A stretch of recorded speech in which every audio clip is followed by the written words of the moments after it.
Morning YouTube, Chris Word. This video today is to answer the question, how much does it cost to liquidate a limited company in the UK today?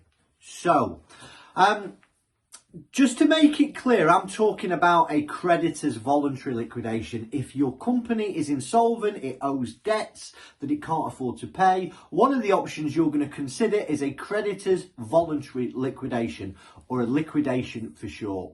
Now, one of the big things with this is it's going to cost you some money. It's a question that we get asked all the time. And obviously, depending on how big the business, depending on how complex the job, will have an impact on how much this is going to cost you.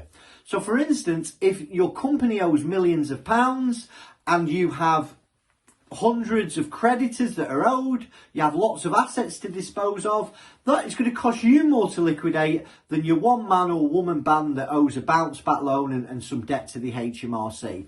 But typically, the cost to liquidate a small company in the UK will be anywhere between £4,000 and £8,000, depending on complexity of the job, how many creditors you've got, how many assets the company has, and where you're based in the country.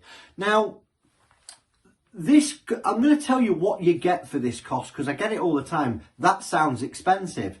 And then I have to say to people, compared to what? Because there's quite a lot of work that goes into putting a company into liquidation. The fees that you pay will generally cover the cost of the insolvency practitioner, the creditors meeting, and they're going to prepare something called a statement of affairs. Now, in addition to that, there's quite a lot of work behind the scenes that you don't see. And there's also quite a lot of compliance and paperwork that goes with the liquidation. So an insolvency practitioner will generally, they'll help employees make a claim for redundancy. The employees will be made redundant. You know, if the company has any debts, the insolvency practitioner will chase those debts in to recover the funds to distribute to creditors. You know, if anything is realised from the sale of assets or funds owed in, it's the insolvency practitioner's job to distribute those funds to the people that the company owes money to.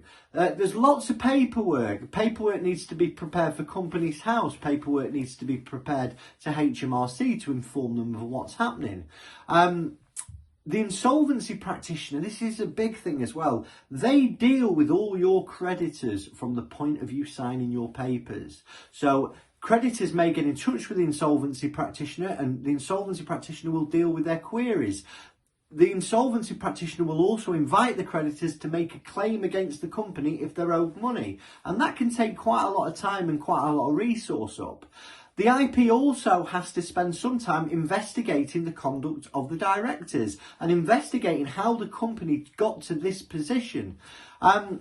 Also, legal disputes and outstanding contracts are brought to a formal end. This all takes time, and obviously, if it takes time, it's going to cost money.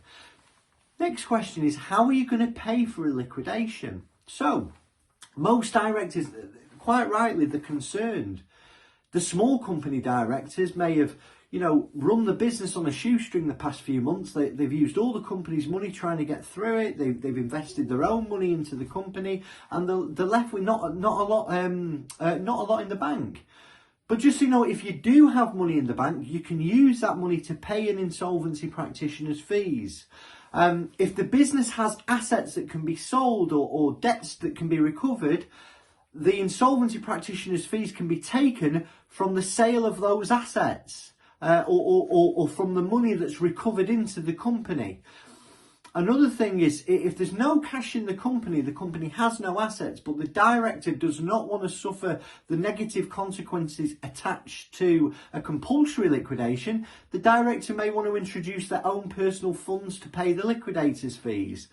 And finally, I am surprised daily that more people don't know about this. If you're a director, you may be able to claim director redundancy.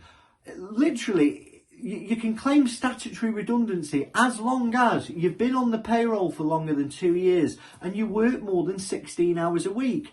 Now, the average claim is £9,000. It more than covers the cost of any liquidation fees. So, listen, if you've got any questions, please let us know. Subscribe to the channel. Give us a follow over on Facebook. Anything that you need, please get in touch with us. We're here to help insolvency. Insolvency can be a minefield. We're here to make it simple for people and give them the right advice that they need before they make a decision. Thank you for watching today. Have a great day. Thanks for your time. It's Chris Worden.